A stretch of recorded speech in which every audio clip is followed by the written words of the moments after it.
Anything can happen in MMA.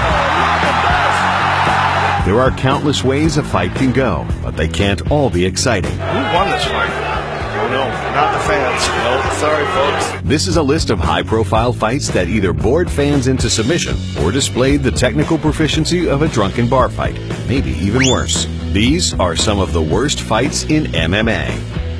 In a battle of two of the worst pseudo-names in MMA, Kimbo Slice took on Dada 5000 at Bellator 149. You're looking at explosivity at its finest, aggression, throwing every punch with conviction back behind blunt force trauma. Both Kimbo and Dada come from a street fighting background, so fans weren't expecting the most technical fight, but they also weren't expecting this. But those who know the game technically know that there have been a million opportunities lost in this fight. Both fighters gassed almost immediately and looked as if they were throwing punches underwater. Just flailing arm punches, nobody turning over a shot. Shockingly, and unfortunately, the fight continued for 2 more rounds. Both fighters needed to be helped off the stool to start round 3. With only a minute and a half left of the fight, Kimbo managed to make some kind of offensive contact towards Dada 5000. Dada, who almost became the first MMA fighter to die of exhaustion, collapsed to the floor in bizarre fashion. I want to say it was punches, it could have just been fatigue. Kimbo was declared the winner via TKO, and Dada 5000 was hospitalized for 2 weeks after his heart stopped. He also suffered severe dehydration and kidney failure due to cutting 40 pounds to make the 265-pound weight limit. Dada was recently released from the hospital and has no plans to fight again.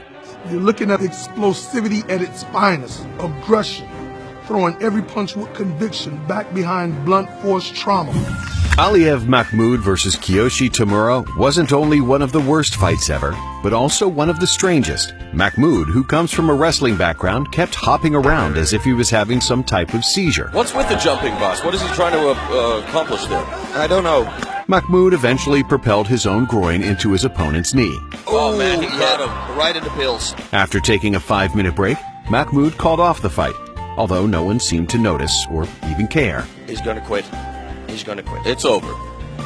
He's getting a 3-minute respite, so they're not calling the fight off just yet. Boss, do you know what a respite is, buddy?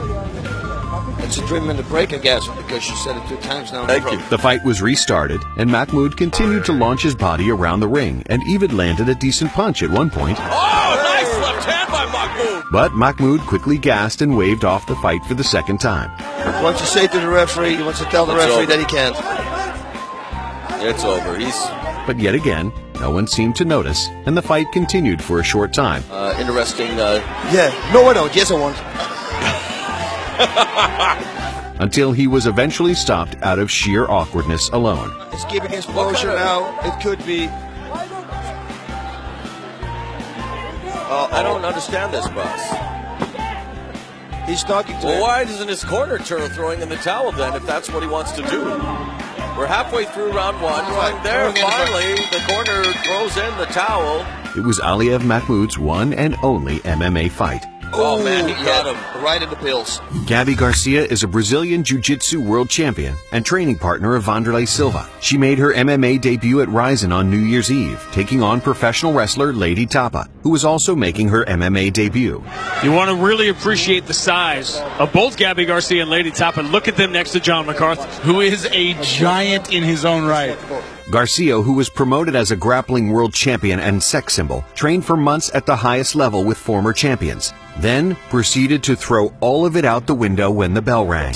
Both women began flailing their arms wildly, with Lady Tapa landing the harder punches in the beginning. Oh, nice left hand! Rock Gabi Garcia!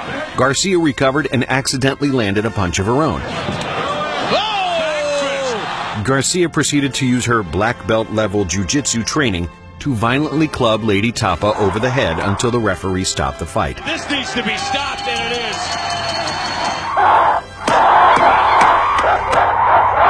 While not a boring fight, the lack of skill being displayed on such a big stage makes this fight worth mentioning.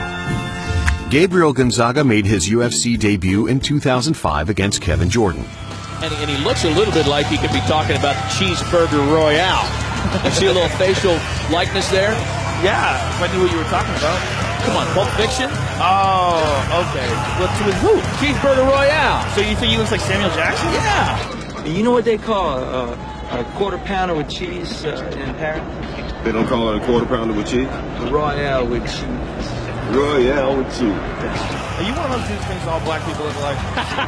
Come on, bro. What are you talking about? That guy just looks like Samuel Jackson. What do they call a Whopper? I don't know. I didn't go on a Burger King. Gonzaga looked impressive early in the fight, scoring a takedown and actively working for submissions. But both fighters gassed midway through the first round. After that, the most entertaining part of the fight was the commentary. Are they saying, what are they saying? Sounds like go home. Yeah, go home? It could be Rolo. Maybe it's a candy craving crowd tonight at the MGM. You wrote it down. Say it. No, I wouldn't call either one of these gentlemen No, that. absolutely not. The fighters received multiple warnings from the referee. Round. People are stomping their hands on the ground. And here we go. An official admonishment by Houdin. Then, just when it seemed all hope was lost, Jordan's out. Jordan's out. Oh, Jordan's big out. end for it by Gabriel. Wow, out of nowhere. Gonzaga went on to have a successful UFC career. Kevin Jordan has since retired and is currently working at a car wash. I can't believe this is the same car. Well, let's not start sucking each other's dicks quite yet. And a few honorable mentions. Nate Quarry was able to complete a half marathon during his fight with Caleb Starnes. Interesting technique by Corey. Almost every Jake Shields fight. Bellator is currently looking to sign these guys.